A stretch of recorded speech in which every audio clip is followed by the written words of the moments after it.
Saber agora como anda o mercado da carne bovina, tarifaço também, pacote do governo para os exportadores. Eu vou conversar então com o Fernando Iglesias, analista de pecuária da Safras e Mercado, nosso analista também aqui do canal. Muito bem-vindo, boa tarde, Fernando. Boa tarde, Simone, como vai? É um prazer estar aqui, uma nova oportunidade, falando novamente do tarifaço, né? Um assunto tão importante, que está tão no noticiário nos últimos dias, né? Então, vamos repercutir. Vamos lá então. Fernando, antes eu queria que você falasse, por favor, para a gente, né, atualizar como é que foi essa semana, né, em relação ao mercado bovino, né, o preço da arroba e nessa semana diante aí do tarifaço também, aí do novo pacote, né, desse pacote de ajuda, de socorro às empresas exportadoras aqui do país. Bom, o mercado do boi, variando hoje em negociações em São Paulo, entre 305 até 315 por arroba a prazo. O mercado um pouco de lado ali, com muita dificuldade para ir acima desse patamar dos 315. A boa notícia para os pecuaristas que estão nos acompanhando é que o resultado das exportações brasileiras de carne bovina até agora são extremamente agressivos. A gente vê um desempenho fantástico. Julho marcou o maior mês da história em exportação de carne bovina. E agosto, vamos com um ritmo de exportação muito forte, muito acelerado realmente.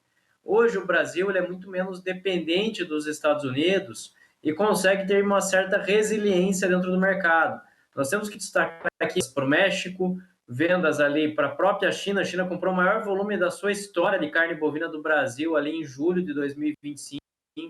Temos que destacar também a União Europeia, que tem comprado grandes volumes, Filipinas, também é importante ter países ali, como a própria Argentina. Até a Argentina tem comprado volumes maiores de carne bovina aqui do Brasil.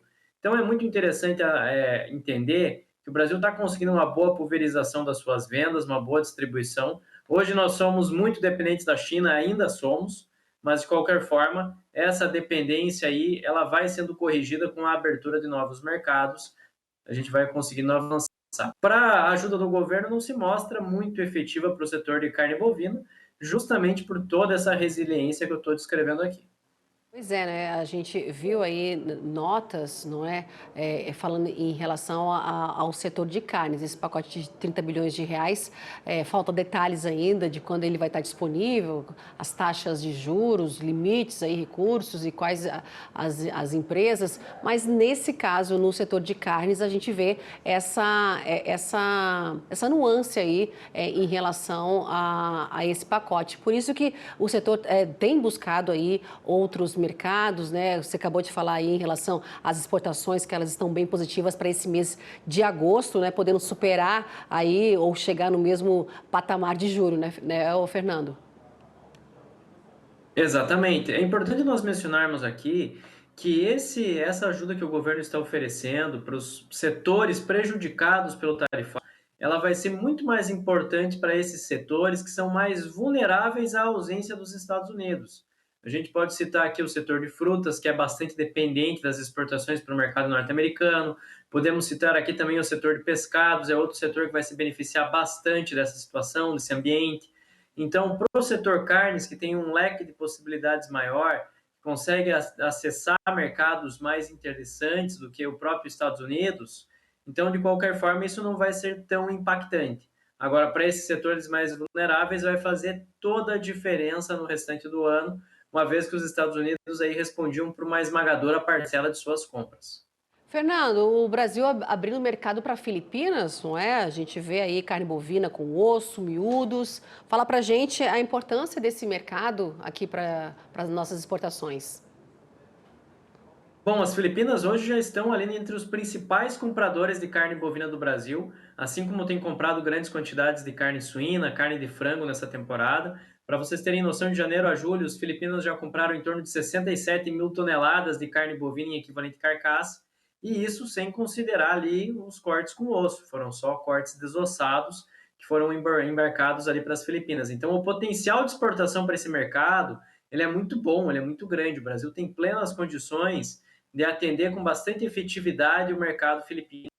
É um parceiro comercial importante, parceiro comercial que vem crescendo em compras aqui do Brasil ao longo desses últimos anos. É um parceiro comercial que não consegue controlar, por exemplo, a peste suína africana e, em função disso, segue dependente das proteínas de origem animal aqui do Brasil. e deve comprar aí grandes volumes nos próximos meses. Essa notícia realmente é muito boa, é muito viva e ajuda justamente naquele sentido de diversificação que nós falamos aqui, e as Filipinas podem muito bem figurar aí entre os 3 principais compradores de carne bovina aqui do Brasil.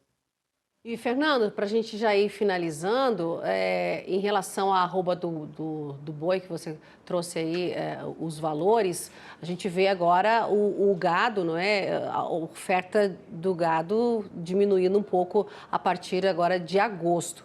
Isso vai manter aí os preços, vai melhorar os preços ao longo desse mês para a arroba do boi? Bom, para o restante de agosto, me parece pouco provável que nós vejamos altas contundentes dos preços da arroba. Mas para o último quadrimestre, sim, tem espaço para mais reajustes. Como nós já mencionamos aqui, as exportações são muito agressivas e com um nível de oferta um pouco menor, com menor participação de fêmeas ali dentro do abate. Então, tudo isso vai promover altas mais consistentes, vai dar espaço ali para reajuste dos preços ao longo da cadeia pecuária, com um bom potencial de remuneração para o pecuarista brasileiro. Então, eu tenho que ficar atento justamente a essa dinâmica das exportações, porque esse é o grande formador de preços quando nós olhamos pelo prisma da demanda.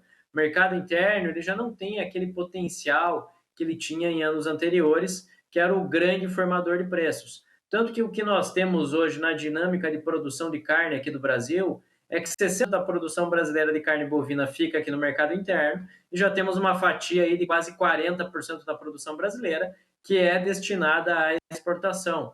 Então mudou um pouco a cara do mercado ao longo dessa década.